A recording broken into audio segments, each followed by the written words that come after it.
guys, welcome back to Music with Vivaan. Today we are going to cover lesson number 2. So, if you haven't watched the last lesson or the introductory video, you just came here, well, I suggest before you watch this video, you go back and if you haven't even started, then watch the introductory video and then lesson 1 if you're beginners. But if you think you can cover today, then sure, I guess. So, what are we going to cover today? So, first let's recap what we did last class. What we did was we learned the white and black key names, and we learned how to coordinate with them, and a little bit of scales. So today, we are going to dive even more deeper into scales. Today, we are also going to learn how to read music. Yes, this is the most important thing. So we are going to probably cover a lot on reading music. So I hope you enjoyed today's lesson and let's get started. So just to recap, an octave is going from one set of one of the same note to another. This jump is called an octave. But this is C, D, E, F, G, A, B, C. And then whenever it's one step higher, it's sharp, and one step lower, flat. So that is just a quick recap from last class. But today, and then we also started on scales, such as the major scale of C.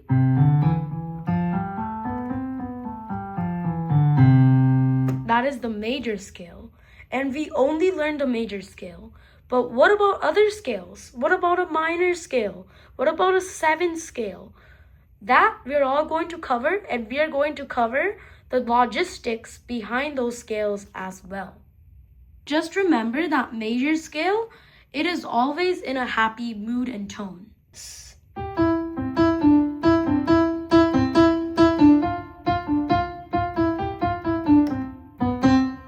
Minor scale is always known for being in sad songs.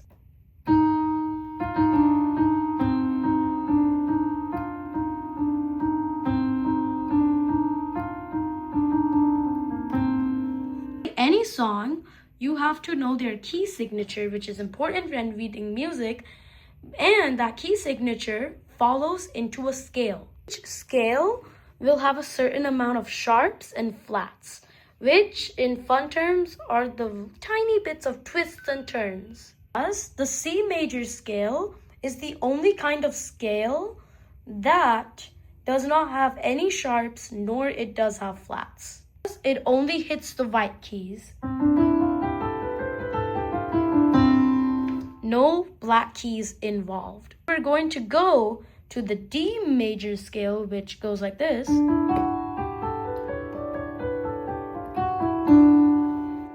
It has 2 flats, which are F sharp and C sharp. The exact location where these sharps and flats come in are called semitones. Even though the C major scale doesn't have any sharps nor it does have flats, it still has semitones. Semitone is 1 step higher and tone is 2 steps higher. So very slowly, this is how the scale works. Tone, tone, semitone, tone, tone, tone, semitone, tone. It always comes in on the 3rd and the 7th note of a major scale. What about a minor scale? Exactly what this lesson is about. The first part, at least. As the minor scale for D goes like this.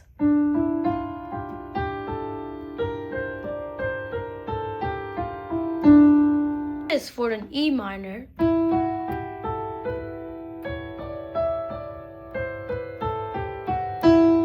7th scale. Before we play our 7th scale, we have to first know what a 7 chord is. What is a chord? A chord is one of several notes played together to make a nice sound. And it's mostly always 3 notes or 4 notes played at once. As this is a D major scale, but this is a D major chord. What about a seventh chord? A seventh chord is always played in 4 notes instead of 3 notes. So in 4 notes, this is how the D major chord would be. But the D7, the twist about this is, since there are 8 notes in one scale, then you always count the 8th one, right? But in the 7th scale, 7th chord is always counting the 7th note instead of the 8th note, like this. Or this is always very common in such music like jazz and rock.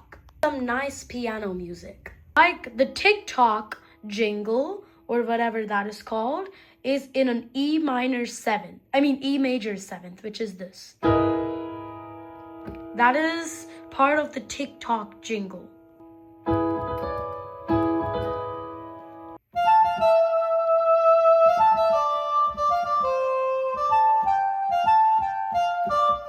Messing around, but anyways, the thing I played on the sax, that was part of the F major 7th chord. Nice. Within 5 minutes, you learned what a major scale is, a minor scale is, and a 7th chord, or a 7th scale. I never played the 7th scale yet. Let me play it.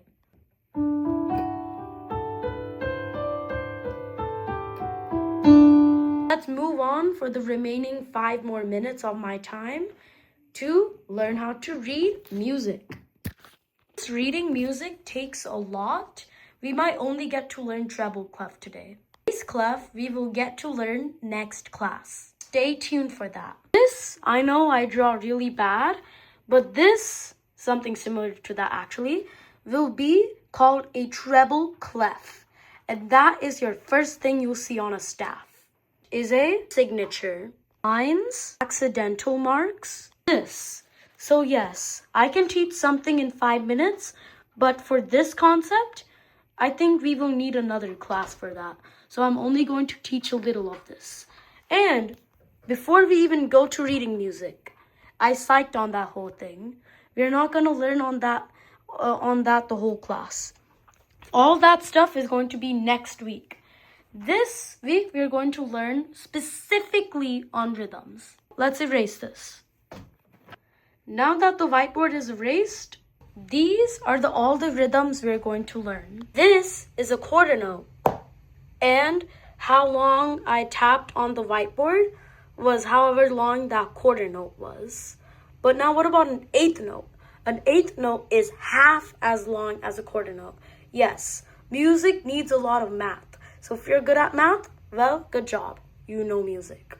So that is how long an 8th note is. Now what about a 16th note? It is half as long as an 8th note and a quarter as long as a quarter note. Like this. That is how long a 16th note is. What about this? This is a little tricky but these first 2 notes are quarter notes and the last one is an 8th note. So it's like this. So quarter note gets 1 beat, then 8th note gets half a beat, 16th note gets a quarter beat, and this gets 2/4 of a beat plus 1/2 of a beat. For the section that you play, but these are the rests, and the rests you do not play. This is a quarter rest. It is as long as a quarter note. This is an 8th rest. It is as long as one single 8th note. And this is a 16th rest. As long as one whole piece of that 16th note right there. It's however long as this. This is very important.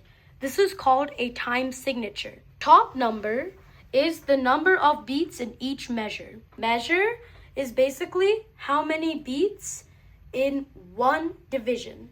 So it's basically a box full of beats. And there are a max of 4 beats in the box. That is the top number. Bottom number is the note, the kind of note that gets a beat in that specific measure. Kind of like there are only specific things that can go in the box to count as one. That is the bottom number. So that is basically a time signature. It basically signs the piece you're playing. This is how it would look like. It would be 4 of these beats, like 4 quarter notes in each measure, and the measures are the lines. Those are called bar lines. The line that is here and that is there is considered as one measure. Specific area, there are 4 measures. What about these articulations? This tell you is this means a flat, this means a sharp, and this means a natural, which means it's neither sharp nor it is flat. I cannot cover all of this because I ran out of time. It's to be continued in our next class.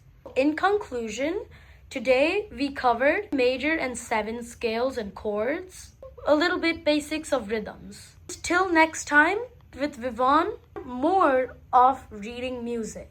Enjoyed today's class, and we'll see you next week. Have a great week.